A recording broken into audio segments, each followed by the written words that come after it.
If you're putting together an investor pitch, it helps to have a slide deck that reinforces your message to help you deliver an effective pitch. In this video, we'll walk through a typical pitch deck and give some ideas on each slide as to how you can make an effective slide for that slide topic.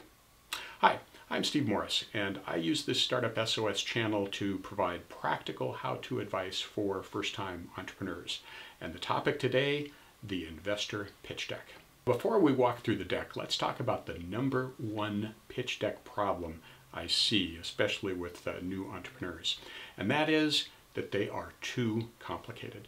It's not too surprising that slides tend to be complicated because you're the entrepreneur. You eat, breathe, and sleep this business 24/7, and you have to deal with all the detail. And when you go in front of an audience, it's really hard to shift gears and realize, hey, they know nothing about this business. So you really have to stand back and talk about the business overall. It's tough to do. And as a result, you tend to see really complicated slides. You're trying to tell way too much. Result is people get confused. They sort of miss the big picture. When you miss the big picture, you're pretty well lost. So keep your slides simple. How simple? Simple enough to take in 3 or 4 seconds at the most. Okay, you want the audience to be able to absorb the slide very, very quickly so they're back to looking at you and listening to you. Otherwise, they're going to miss too much of the story. If they're bullet points, very few words, very big font size. A simple picture is great, a simple graphic is great. If you keep it simple, you'll keep the attention on you instead of having people getting frustrated trying to understand what the heck does that slide mean. So you probably remember this list from the last video where we walked through all 13 topics that are very good topics to discuss in a presentation. Now in a 10-minute presentation, you can address all of these, and it's not a bad idea to have a slide on each of these key topics, because having one slide for each key idea is not a bad approach. So with that strategy in mind, let's start at the top and we'll walk through each slide. So starting with the problem. Here you want to explain really what the job is to be done and what's not getting done well with the solutions that are available today. But you need, of course, to convey why that's important. We talked about that in the last video. In other words, what's the pain that is being caused because the customer can't get the job done well, or what's the gain that they're not being able to realize that they'd really like to. That's what makes it important. Nice way to do that is to tell a story. Tell a story about one of your customers. It's a very easy way, very concrete way to get across exactly what they're trying to do and what they're frustrated with, what the problems are, what the pain is, or what the missing gain is. And how do you do a slide to support that? A great way to do it is to just have a picture of a customer. If you don't have paying customers yet, a picture of one of the customers you talk to in customer discovery. With a picture of a customer on the slide, the audience can take that in very quickly and they're back to listening to you, telling the story of what is the job this customer has tried to get done and why are they frustrated. So that's at least one idea for your problem slide to keep it nice and simple. Now the solution slide. The main thing I'd like to remind you of on the solution slide is, as we talked about in the last video, you can't spend half the presentation talking about your solution. There's too much more that you need to convey to investors. So keep the solution discussion down to 1 or 2 slides at the outside and keep it simple. Again, you don't have to explain all of the intricacies of all the features and all the specs of your product. You need to convey the essence of how it gets the job done and what it does to deliver on the gain the customer is looking for and relieve the pain that they want relieved. So keep the solution discussion and the solution slides simple. Next topic, competition. Showing how your solution is differentiated from the competing solutions, but differentiated specifically in ways that the customer cares about, in the ways that really distinguish your solution, because they allow you to deliver better on the pain relief or deliver better on the gain delivery that the customer is interested in. There are a lot of different ways to talk about the competition, but one of my favorite ways that makes it very easy to reinforce with the audience what sets you apart in important ways is a simple table like this, where you have across the sides some of the key benefits that are important to customers, the things that they have problems with now, the things that aren't getting delivered and is causing them, again, the pain or the lack of the gain. And then show that your product has all of these capabilities checked, whereas all of the competing solutions got additional columns there for various competitors or maybe various classes of competitors depending on your situation. But now you have a very simple way of showing, well, here's what they're missing. Nobody else has all of these things checked the way we do. So again, very high level way to, frankly, you're essentially sort of repeating from the solution discussion, hey, here's how we deliver on the pain relief and deliver on the gain the customer needs. This is just showing how your competition isn't doing that, which is why the customer is not satisfied. Next topic, sustainable advantage. Again, we talked about how, in the last video, how these are the advantages that are harder to copy. A competitor can usually easily copy your product capabilities once you're out in the market. So what can you do to make it harder, and how do you convey that? Well, again, here's a list of some of the things we talked about in the last video, from patents to trade secrets, down to things like, maybe you already have an existing community of customers that's an advantage, or a customer base, or you can get testimonials from some industry experts, some very respected people. These are all advantages that are a little bit harder to copy. They take a little more work. So these are good things to work on. How do you represent that in a slide? Yeah, this is one of those slides that depending on what exactly the advantage is, maybe it's a simple bullet list. If it's some key testimonials, hey, a couple pictures of some well-known people with their titles and the testimonial statement can be a great way to do that. However you do it, just be sure you keep the slide simple. So you're conveying the simple notion of, hey, here are the different strategic or more sustainable long-term advantages that are going to help us win in this market. Next up, business model. How will you make money? There are a lot of different ways, of course, to charge a customer for the value that you're delivering, starting from an asset sale to taxing a transaction or a lease or rental, subscription, auction, the freemium model, of course, or licensing, some intellectual property, a lot of different ways. Your job is to just explain to the investor audience how you're making money, because again, it could be a lot of different things. But keep it simple. It tends to make a lot of investors nervous if you have a very complicated business model. Most likely, your primary revenue is coming from one source, from one method of generating revenue. So make sure you explain that in this slide very clearly. Again, this could be a simple bullet slide to get across that idea. Next comes the market slide, where you're trying to convey how large the market opportunity is and a little bit about what the key segments are and how big those are. Well, one graphical approach to that would be to use a sort of a Venn diagram approach, where you show the overall total market and how big that is, but then really focus in on the specific market, the market that you are going to focus on. That's really your serviceable market. So here we have an example of a widget market that's a total of $10 billion, but you're, as we talked about in the last video, you're focusing on the mobile widget, whatever that is. And that's, of course, a smaller market, but that's your serviceable, your addressable market. Initially, though, you're going to focus even more because you're a startup. You don't have a lot of resources, so you're going to focus on just one niche. In this case, a geographical niche, maybe focus on the Pacific Northwest. And you want to give the size of that particular first segment.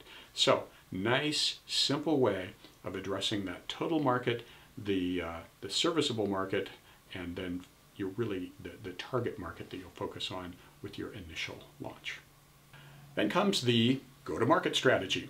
Now, here you'll want to describe, on the one hand, when you launch, what segment will you focus on? How will you do marketing? How will you sell? And how will you manufacture early on?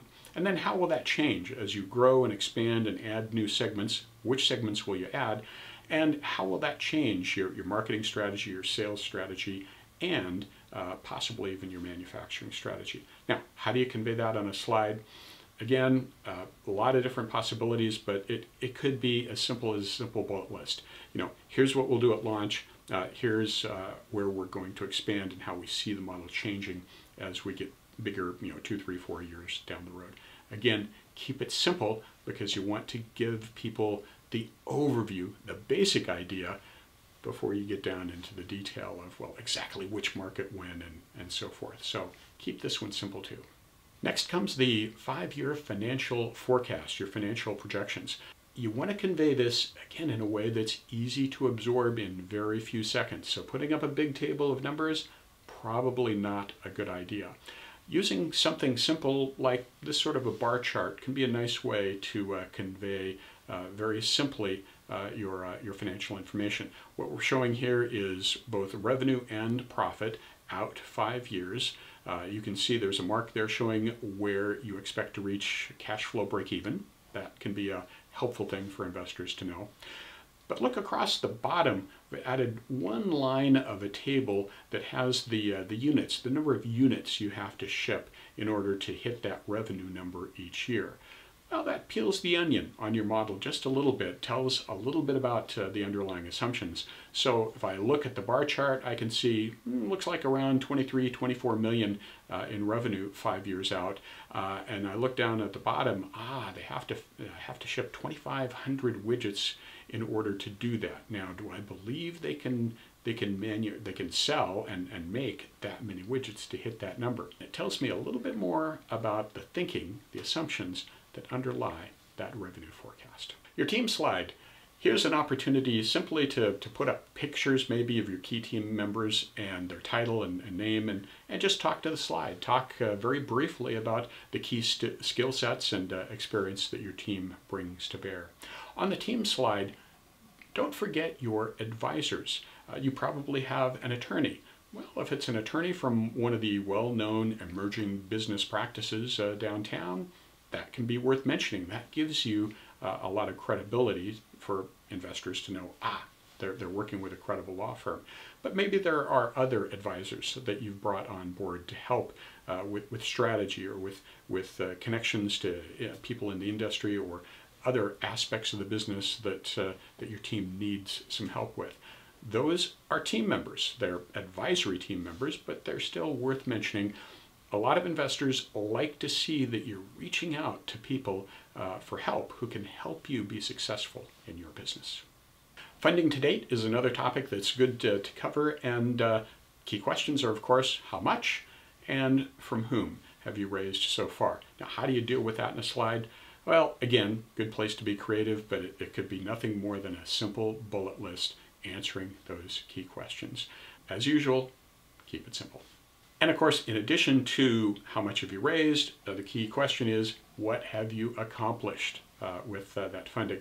One way to keep this slide simple is to focus on the reasonably important things, not just sort of trivial things that you've accomplished, but some of the more important things. Like you'll want to mention, maybe repeat, because it was on the previous slide, that of course you've raised X dollars in funding. Maybe you've got some recognition. Maybe you've won some competitions or got some press coverage or some coverage on the web. That's worth mentioning. Maybe you've completed some customer discovery. You've gone out and talked to 40 or 50 customers. That's worth mentioning, especially if you're so early that you don't have customer sales yet.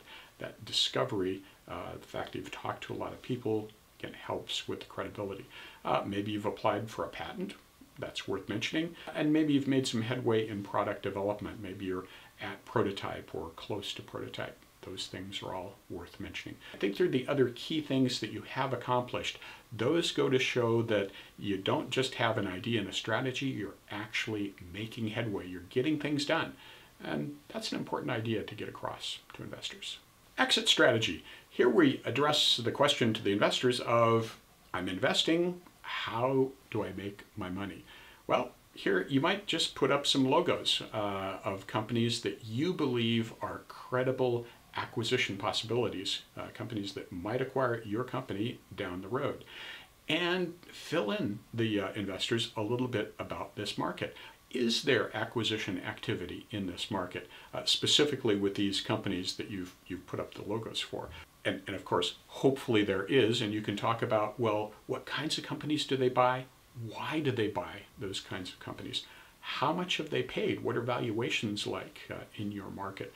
That shows that you've really done your homework and you're thinking about the investors and their exit strategy. Keep it simple.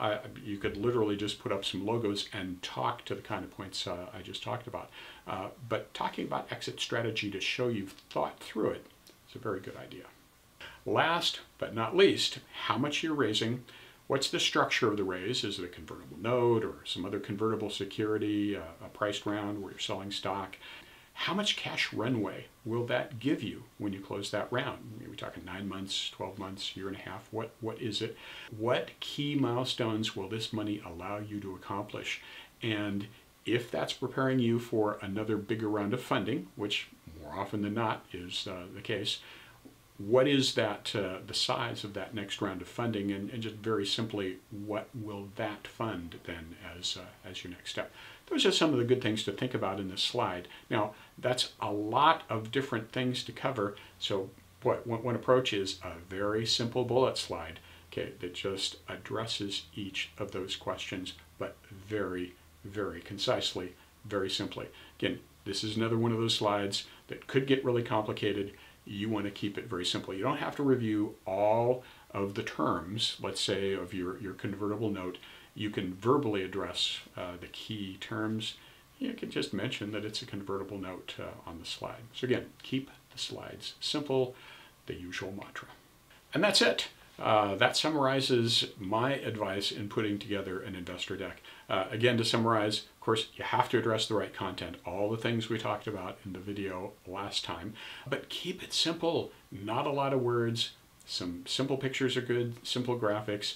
Make sure that the audience is spending most of their time looking at you, listening to you, rather than spending time trying to figure out your complicated slides.